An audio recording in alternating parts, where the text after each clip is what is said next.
بسم اللہ الرحمن الرحیم۔ سورہ بقرہ کا آغاز کر رہے ہیں اور یہاں پر ہم آپ کو پہلی، دوسری اور تیسری آیت کا ترجمہ آپ کی خدمت میں عرض کریں گے۔ اس سورہ بقرہ کا جو نام سورہ بقرہ رکھا گیا ہے، ایک وجہ اس کی یہ ہے کہ اس کے اندر بقرہ کا یعنی گائے کا ذکر ہے۔ تو بعض اوقات یہ ہوتا ہے کہ پوری سورت میں جو ایک اہم واقعہ ذکر کیا گیا ہوتا ہے اس کے نام سے سورت کا نام رکھ دیا جاتا ہے۔ اور سورہ بقرہ میں مختلف موضوعات بیان کیے گئے ہیں۔ انشاءاللہ وقت پر ہم ہر ایک کے بارے میں مختصر گفتگو کریں گے۔ ہم قرآن پاک کے ترجمے پر فوکس رکھے ہوئے ہیں اور چلتے ہیں قرآن پاک کے ترجمہ کی جانب۔ سب سے پہلا لفظ ہے الف لام میم۔ آپ قرآن پاک کے جتنے بھی تراجم والے دیکھیں گے، ان تراجم والے قرآن پاک میں آپ کو ان الفاظ کا ترجمہ نہیں ملے گا۔ عموماً مترجمین اور مفسرین یہاں پر یہ کہہ کر آگے گزرتے ہیں کہ اس سے مراد کیا ہے یہ اللہ ہی بہتر جانتا ہے، یا بعض لوگ کہہ دیتے ہیں کہ اللہ اور اس کا رسول بہتر جانتا ہے۔ اس میں فرق نہیں ہے کہ اللہ جانتا ہے اور اللہ کے بتانے سے اس کا رسول جانتا ہے۔ تو اس لیے اس کی حقیقی تفسیر طلب کرنے کے لیے اس کے درپے نہیں ہونا چاہیے۔ البتہ جو تبحر علمی رکھتے ہیں، جن لوگوں کے پاس ظاہری علوم کے ساتھ ساتھ باطنی علوم بھی ہے اور اللہ تعالیٰ کی بارگاہ سے علم لدنی کے فیض یاب ہیں، انہوں نے اس کی کچھ تعویلات بیان کی ہیں، حکمتیں بیان کی ہیں، وہ متعدد ہو سکتی ہیں، لیکن ترجمے کی اس مختصر مفہوم والی کلاس میں ہم متحمل نہیں ہے کہ اتنی لمبی چوڑی گفتگو کریں۔ ہاں، ہم چلتے ہیں الف لام میم سے آگے، لیکن الف لام میم سے آگے چلنے سے پہلے انہی الفاظ سے متعلق ایک بہت لطیف اور بہت ہی عمدہ گفتگو ہے، جو امید ہے آپ سنیں گے تو آپ کو بہت سرور آئے گا اور ایمان تازہ ہوگا۔ ایک بات یہ ہے کہ یہ جو الف لام میم ہے، 3 حرف ہیں۔ یہی حروف اگر ہم قرآن پاک پڑھتے ہیں تو سورہ فیل 30ویں پارے میں سورہ فیل شروع ہوتی ہے اور انہی حروف سے شروع ہوتی ہے۔ وہاں پر بھی الف لام اور میم یہی 3 حروف ہیں، لیکن یہاں پر اور وہاں پر پڑھنے میں فرق ہے۔ وہاں پر پڑھتے ہیں الم تارا کیف فعل ربک باصحاب الفیل۔ الم یعنی شروع والا حمزہ پڑھا گیا، یا آپ اس کو الف کہہ لیں، پھر لام پڑھا گیا، پھر میم پڑھا گیا، لیکن جوڑ کر پڑھے گئے۔ جب اس کو پڑھا تو آپ کی زبان نے صرف 3 ہی حرف ادا کیے۔ علم، پہلے حمزہ کا مخرج ادا ہوا اور حمزہ ادا ہو گیا، پھر لام کا مخرج آپ نے ادا کیا تو لام ادا ہوا، پھر میم کا مخرج ادا کیا تو میم ادا ہو گیا۔ علم یعنی ٹوٹل 3 حروف ادا ہوئے، جوڑ کر پڑھا۔ یہاں پر سورہ بقرہ شریف میں اس کو علم ذالک الکتاب لا ریب فیہ نہیں پڑھا، کوئی بھی نہیں پڑھتا، حالانکہ لکھا بالکل اسی طرح ہوا ہے۔ اور یہ جو آپ کہیں کہ جی لکھنے میں فرق ہے، اس کے اوپر جو ہے بڑی مد ہے اور علم کے اوپر مد نہیں، علم تری کیف فعل ربک باصحاب الفیل میں مد نہیں ہے۔ میرے بھائی، نبی پاک صلی اللہ علیہ وسلم کے زمانے میں یہ مد اور یہ شادی، یہ زبر زیر پیش کہاں ہوتے تھے؟ یہ تو بعد میں لگائے گئے نا۔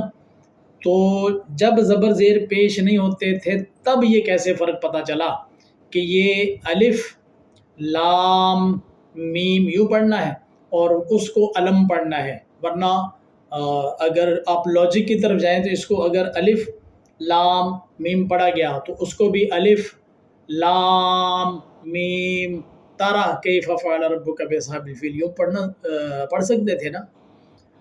اس وقت کوئی نشانیاں بھی نہیں تھیں، تو پھر کون سی چیز ہے جس نے ہمیں بتایا کہ یہاں پر سورہ بقرہ کا آغاز کرتے ہوئے ہم الف لام اور میم پڑھیں گے اور سورہ فیل کو شروع کرتے ہوئے علم پڑھیں گے، جبکہ لکھنے میں تو ایک ہی ہے۔ ایک ہی بات ہے کہ لکھا ہوا تو ہمیں مل گیا، لیکن اس کی ادائیگی کیسے کرنی ہے یہ تو کوئی پڑھ کر سنائے گا نا، جس سے ہم سیکھیں گے، جو ہمارا استاد ہوگا۔ تو میں یہ کہتا ہوں کہ میں اس کو الف لام میم کیوں پڑھتا ہوں؟ اس لیے کہ میرے استاد نے اسی طرح پڑھ کر سنایا، اور سورۃ الفیل میں جو الف لام میم ہے اس کو علم تارا پڑھتا ہوں، اس لیے کہ میرے استاد نے اسی طرح پڑھ کر سنایا ہے۔ بہت سارے مقامات ایسے آتے ہیں کہ حروف کی ادائیگی، بلکہ سارا قرآن حروف کی ادائیگی تو کسی جگہ پر لکھی ہوئی دیکھ کر ہم نہیں کر سکتے نا، حروف کی ادائیگی تو ہمیں کوئی کروائے گا تبھی آئے گی نا۔ تو جب حروف پڑھنے ہیں، زبان سے ادا کرنے ہیں، تب ہمیں ایک استاد کی ضرورت ہے کہ وہ ہمیں ادائیگی کروائے۔ تو پھر یاد رکھیے، قرآن کے حقائق تک پہنچنے کے لیے بھی ہر لمحہ آپ کو ایک استاد کی ضرورت ہے کہ کہیں قرآن پاک کا ترجمہ جو ہم سمجھ بیٹھے ہیں کہیں ایسا نہ ہو کہ وہ غلط ہو۔ ایک جگہ پر آپ نے ترجمہ دیکھ لیا کہ ایک لفظ کا ایک کیا گیا، دوسری جگہ پر بھی آپ اسی طرح لے کر آ جائیں کہ جی لفظ وہی آ گیا لہذا ترجمہ بھی وہی ہے، ایسا تھوڑی ہوتا ہے۔ ایک ہی لفظ کئی جگہوں پر آتا ہے اور ان کے معنی مطالب الگ الگ ہوتے ہیں۔ تو ایک بات تو یہ ہے کہ حروف ایک جیسے ہیں، لیکن سورہ بقرہ میں ان کو توڑ کر پڑھا گیا کیونکہ نبی پاک صلی اللہ علیہ وسلم نے اس کو توڑ کر پڑھا۔ حروف مقطعات، توڑے ہوئے حروف، یعنی ان کا جوڑ کر کے، ان کے ہجے کر کے آپ نے نہیں پڑھنا، اور باقی جو ہے حروف ان سب کو جوڑ کر ہجے کر لیے جاتے ہیں۔ ایک بات یہاں پر آپ نے یہ یاد رکھنی ہے۔ دوسری بات یہاں پر یہ یاد رکھیں کہ سورہ بقرہ کا آغاز ہوا، اور سورہ بقرہ کے آغاز میں بالکل شروع میں ہی الف لام میم۔ اب اگر اگلی آیت کو بھی ہم یوں ہی پڑھیں تو یوں ہوگا نا، الف لام میم زال لام کاف، الف لام کاف تا، کھڑی زبر با، لام الف را یا با فا یا ہا۔ تو کیا ایسا پڑھتے ہیں؟ پہلے تین حروف کو الگ الگ پڑھنے کے بعد اگلے حروف کو ہم ملا کر پڑھتے ہیں، تو پورا قرآن ملا کر ہی پڑھا جائے گا۔ اس کی حکمت سمجھیے ایک کہ قرآن پاک کا آغاز جو ہوا اور ٹوٹے ہوئے حروف سے، یہ ٹوٹے حروف وہی جو حروف تہجی آپ کسی نورانی قاعدے میں یا کسی بھی ابتدائی قاعدے کی پہلی تختی میں، جو جس کو مفردات کی تختی کہا جاتا ہے، اس میں پڑھتے ہیں۔ الف با تا سا، ان میں سے یہ ہے، الف بھی ہے لام بھی اور میم بھی ہے، ان میں سے ہی ہے۔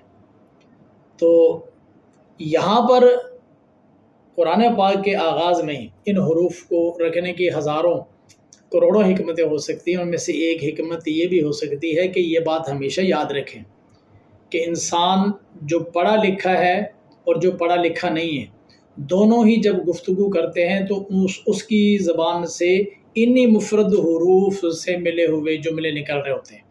مثلا اگر کوئی بندہ پڑھا لکھا ہے اور وہ چند جملے بولتا ہے کہ میرا نام محمد احمد ہے، میں کار ڈرائیور ہوں، میں روزانہ صبح اٹھتا ہوں اور کار سٹارٹ کرتا ہوں، سواریاں لے کر جاتا ہوں، لوگوں سے ان کے کرایہ لیتا ہوں اور سفر کے مطابق کرایہ لیتا ہوں، کسی سے بد اخلاقی نہیں کرتا، رزق حلال کماتا ہوں، یہ الفاظ اس نے بولے، تو ان سارے الفاظ میں الف با تا سا آئے نا، پڑھا لکھا آدمی۔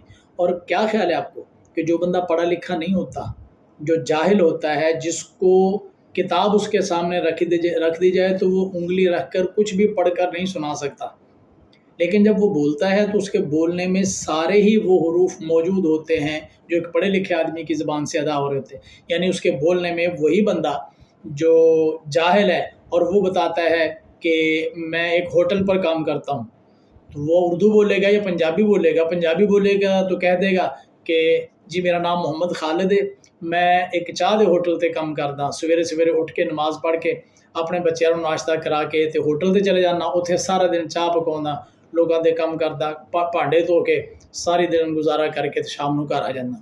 اب مجھے بتائیے اس کی گفتگو میں بھی وہی الفاظ نکلے نا، الف با تا سا والے سارے حروف نکلے، لیکن اس کو جب آپ بٹھا دیتے ہیں قاعدہ دے کر، اس کو کہتے ہیں کہ انگلی رکھ کے پڑھ کر سناؤ، تو اس کو کسی چیز کا نہیں پتہ۔ پڑھے لکھے اور ان پڑھ میں یہاں پر آ کر فرق آتا ہے کہ وہ جو حروف تہجی ہوتے ہیں نا، الف با تا سا، یہ کسی کے پڑھائے بغیر، سکھائے بغیر، سمجھائے اور پہچان کرائے بغیر یہ نہیں آتے، جبکہ زبان سے نکلنے والے سارے جملے وہ بندہ جس طرح دنیا میں لوگوں کو بولتے ہوئے سنتا ہے اس کو بولنے آ جاتے ہیں۔ تو جاہل آدمی گفتگو کرتا ہے، جملے بولتا ہے، سارے الفاظ بولتا ہے، لیکن جب اس کو کہا جائے کہ قاعدے سے انگلی رکھ کے بتاؤ کہ ہاں کہاں پر ہے اور ان کو پڑھ کر سنا دو کہ اس کو کیسے پڑھنا ہے، اس کو کیسے پڑھنا، اس کو کچھ نہیں پتا۔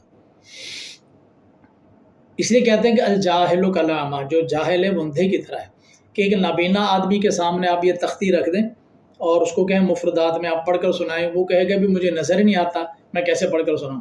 اور ایک جاہل آدمی ہے لیکن اس کو نظر آتا ہے، اس کے سامنے آپ تختی رکھ دیں، وہ انگلی تو رکھے گا لیکن اس کو پتہ نہیں ہوگا کہ جس حرف کے اوپر میری انگلی پڑی ہوئی ہے یہ کون سا حرف ہے اور اس کی ادائیگی کیسے کرنی ہے۔ تو یہاں تک آپ کو ایک بات سمجھ آ گئی کہ جو جاہل آدمی ہے وہ گفتگو چاہے جتنی مرضی اچھی کر لے، لیکن جب حروف تہجی کی بات آئے گی، جب آپ اس کو کہیں گے کہ الف با تا سا سے لے کر یا تک آپ ان حروف کو انگلی رکھ کر پڑھ کر سنا دیں تو وہ نہیں سنا سکے گا۔ یہ کون سنائے گا؟ جو پڑھا لکھا ہے، جس نے کسی استاد کے سامنے بیٹھ کر انگلی رکھ کے ایک ایک حرف کی پہچان کی ہوگی اور استاد نے اس کو اس کے پڑھنے کے طریقے سکھائے ہوں گے، وہ سنا سکتا ہے۔ ورنہ یہ ممکن نہیں ہے کہ کوئی آدمی کسی استاد کے سامنے بیٹھا نہ ہو اور وہ آپ کو حروف تہجی پہچان کر کے آپ کو سنا سکے، انگلی رکھ کے دکھا سکے اور پہچان کرا سکے کہ یہ کون کون سے حروف ہیں۔ مجھے بتائیے، پہلا ہی لفظ، پہلا حرف، قرآن کی پہلی آیت، سورہ بقرہ کی پہلی آیت، نبی پاک صلی اللہ علیہ وسلم نے وہ حروف پڑھ کر سنائے جو کسی استاد کے سمجھائے اور پڑھائے بغیر کوئی بندہ نہیں پڑھ سکتا۔ تو بتائیے، جو نبی پاک صلی اللہ علیہ وسلم کو معاذ اللہ ان پڑھ کہتے ہیں، تو یہ کیسا ان پڑھ ہے جس کو تم ان پڑھ کہتے ہو؟ اس نے آغاز ہی ان حروف سے کیا ہے جو کسی سے پڑھے بغیر سنا ہی نہیں سکتا۔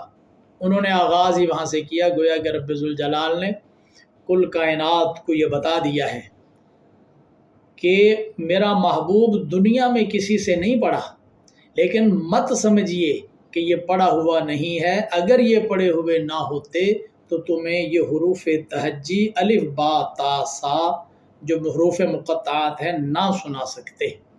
انہوں نے سنا دیے، اس لیے سمجھ لو کہ یہ پڑھے ہوئے ہیں۔ ہاں، الرحمن علم القرآن، مجھے بتائیے کہ رحمان نے قرآن سکھایا، تو جس کو سکھانے والا رحمان ہو اور سیکھنے والا اس کا پیارا محبوب ہو، تو مجھے بتائیے کون سی وہ چیزیں ہوں گی اور کون سی وہ باتیں ہوں گی جو محبوب کو سکھائی نہ ہوں گی۔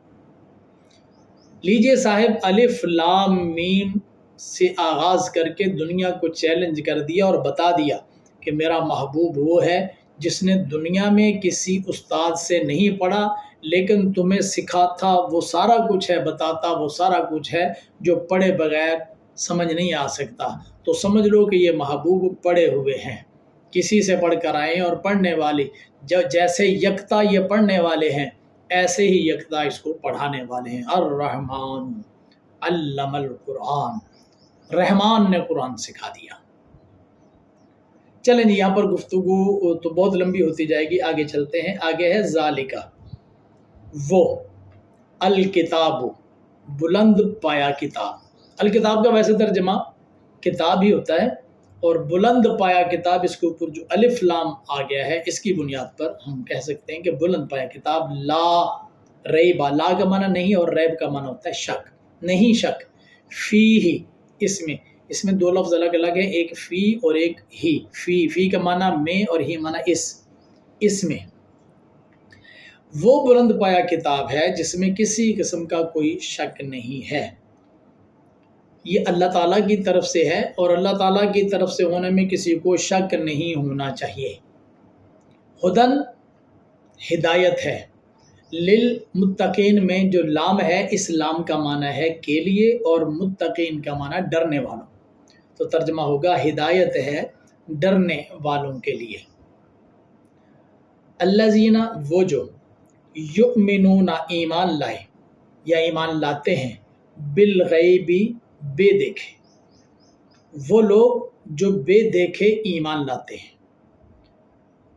وَيُقِيمُونَ، واو کا معنی ہے اور یقیمون، یقیمون کا معنی قائم رکھتے ہیں، اور الصلاۃ نماز، اور نماز قائم رکھتے ہیں۔ یہ 3 آیتوں کا ترجمہ یہاں تک ہمارا چل رہا ہے۔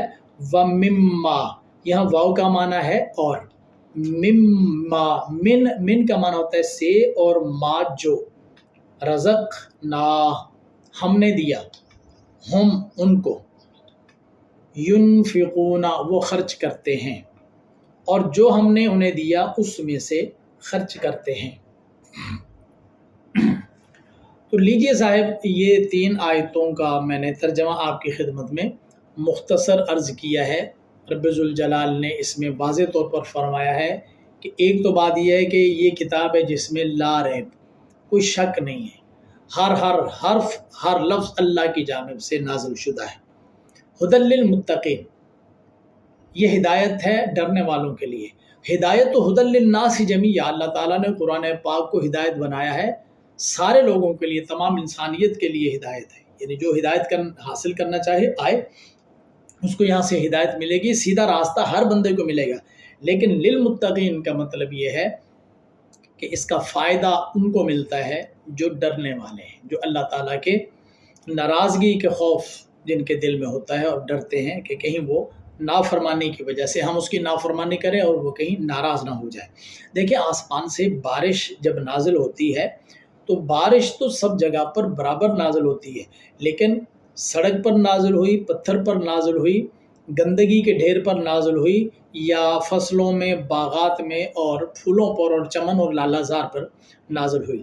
جس زمین میں بیج موجود ہے، جہاں پھول ہیں، کلیاں ہیں، چمپا ہے، چنبیلی ہے، کھیت ہیں، کھلیان ہیں، باغات ہیں، وہاں پر یہ بارش نازل ہوتی ہے تو اس بارش کا اس زمین کو فائدہ ہوتا ہے، وہاں سے سبزہ اگتا ہے، وہاں پر درختوں پر پھل آتے ہیں اور میوہ لگتا ہے اور سارا کچھ ہوتا ہے۔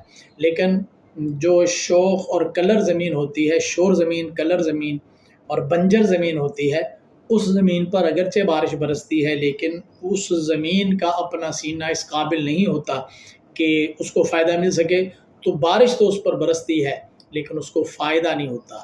تو یہ قرآن پاک ہدایت ہے سارے لوگوں کے لیے، لیکن جن کے دلوں میں اللہ کی ذات کا خوف ہوتا ہے ان کو یہ قرآن نفع دیتا ہے اور یہ فائدہ دیتا ہے۔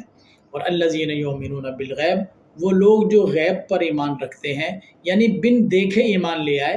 نبی پاک صلی اللہ علیہ وسلم نے لوگوں کو بتایا کہ اللہ ایک ہے، وحدہ لا شریک ہے، تو لوگوں نے 360 سے توبہ کر لی، ایک کو ماننے لگے۔ نبی پاک صلی اللہ علیہ وسلم نے فرمایا اللہ تعالیٰ نے جنت اور دوزخ بنائی ہے، لوگ ایمان لے آئے۔ نبی پاک صلی اللہ علیہ وسلم نے فرمایا مرنے کے بعد اٹھنا بھی ہے، لوگ ایمان لے آئے۔ محشر کا بتایا، لوگ ایمان لے آئے۔ پھر محشر کے حالات، میزان، پلسرات اور جنت اور دوزخ کے فیصلے، حوض کوثر، سارا کچھ بتایا، لوگ ایمان لے آئے۔ خود آنکھوں سے نہیں دیکھا تھا، رسول پاک سے سنا اور ایمان لے آئے۔ اس کو کہتے ہیں الذین یؤمنون بالغیب، جو اپنی آنکھوں سے دیکھے بغیر صرف نبی پاک صلی اللہ علیہ وسلم کی زبان حق ترجمان پر ایمان لا کر انہوں نے غیب کو بن دیکھے حضور پاک صلی اللہ علیہ وسلم کی دی ہوئی باتوں پر جو ایمان لے آئے اور یقین کر لیا، اور اس کے ساتھ ساتھ نماز جنہوں نے قائم رکھی، اور اللہ تعالیٰ فرماتا ہے جو کچھ ہم نے دیا ہے اس میں سے وہ اللہ کی راہ میں خرچ کرتے ہیں۔ تو جو اللہ دے اس میں سے اللہ کی راہ میں بندہ خرچ بھی کرتا رہے، یہ مومنین کی نشانیاں ہیں۔ اللہ تعالیٰ ہمیں قرآن پاک کی صحیح سمجھ نصیب فرمائے اور اس سے ہمیں صراط مستقیم کی ہدایت عطا فرمائے۔